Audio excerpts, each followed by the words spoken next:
우리가 그 요한복음 17장 말씀, 예수님의 그 대제사장의 기도, 그걸 통해서 장차 회복될 교회의 모습을 우리가 보았습니다.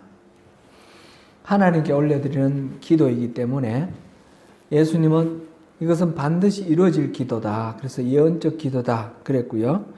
그래서 그 회복될 교회의 모습, 그것을 우리가 잘 새기면서 그 교회를 우리가 바로 그런 교회를 이루어야 되는 거죠.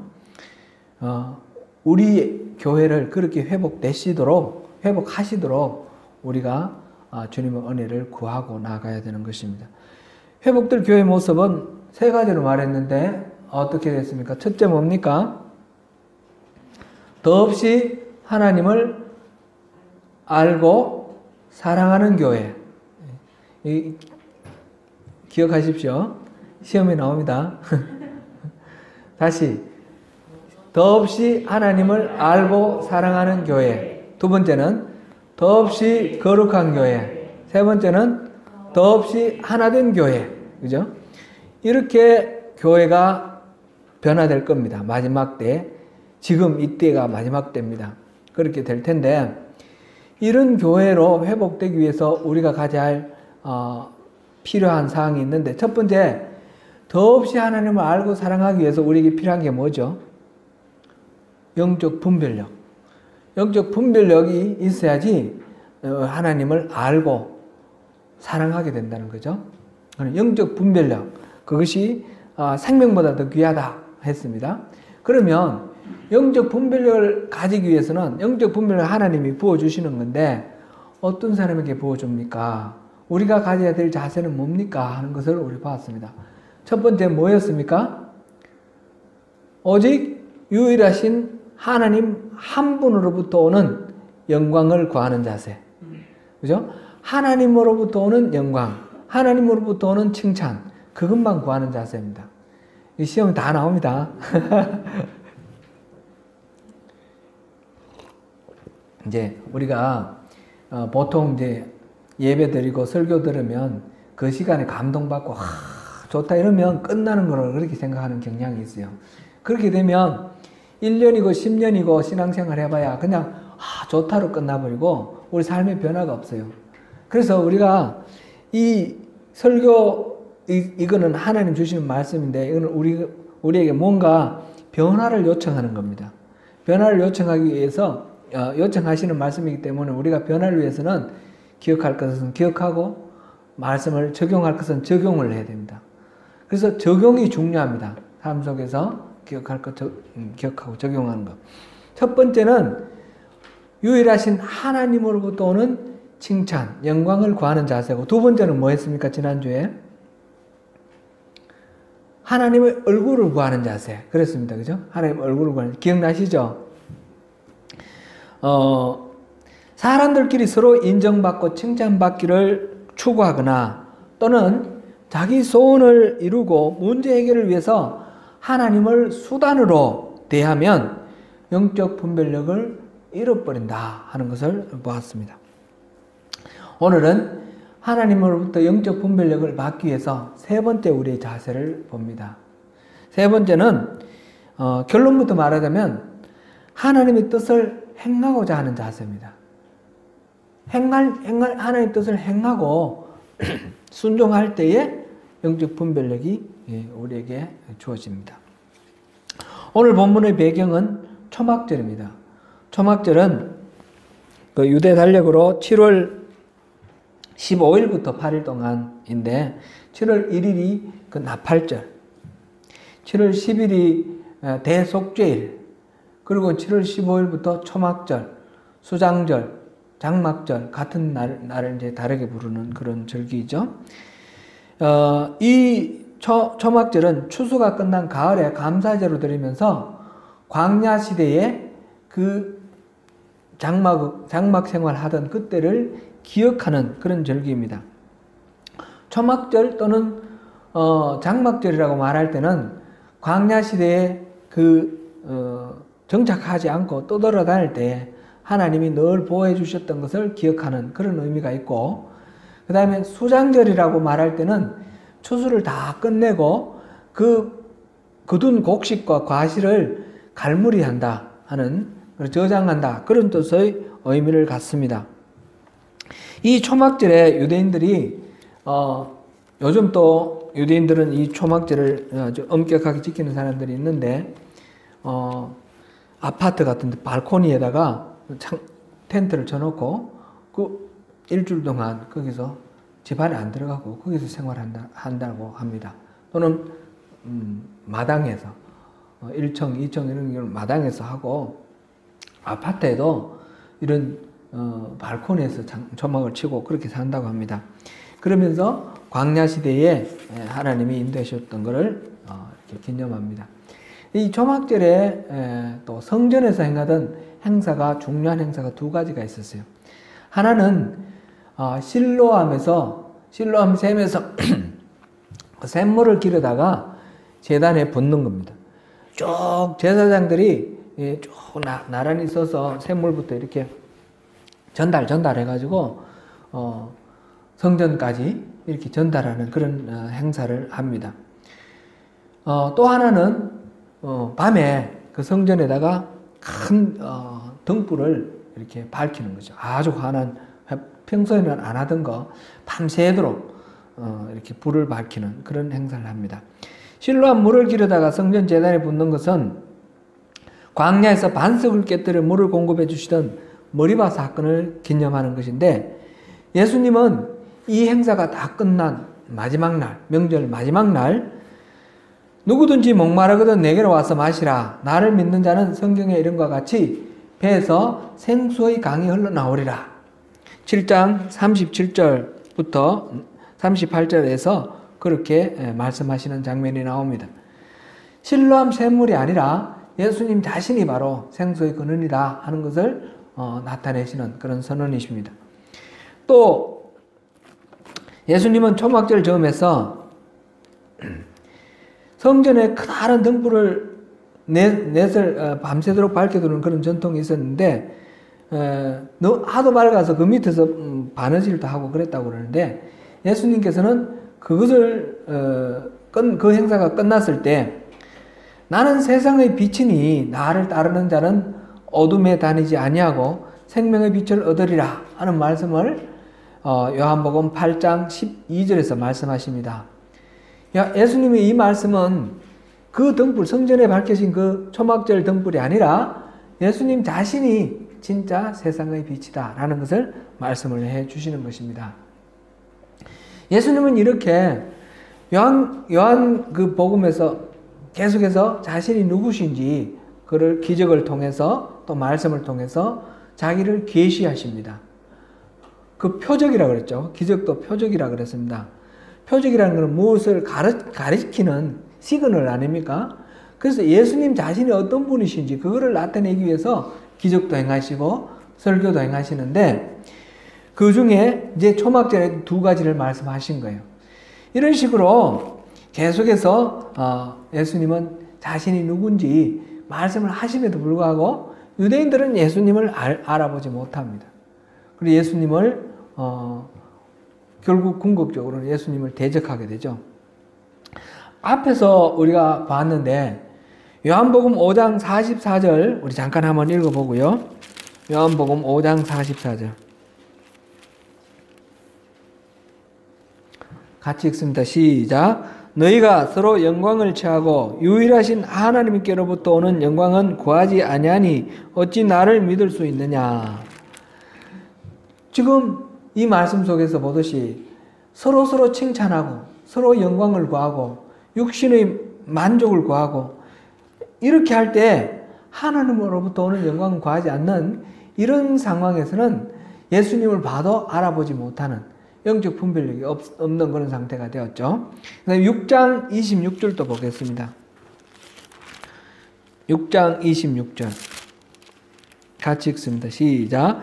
예수께서 대답하여 이르시되 내가 진실로 너희에게 이르노니 너희가 나를 찾는 것은 표적을 본 까닭이 아니요 떡을 먹고 배부른 까닭이로다. 예수님이 누구신지 지금